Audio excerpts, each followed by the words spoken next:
போச்சு. ஈசான மூலையில லேசான பள்ளி சத்தம் மாமன் பேர சொல்லி பேசுது.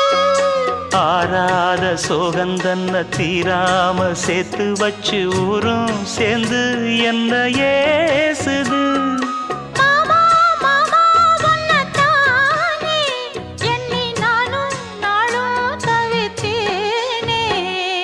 கூண்டுக்குள்ள என்ன வச்சு கூடி நின்ன ஊரை விட்டு கூண்டுக்குள்ள போனதென்ன கோலக்கிளியே.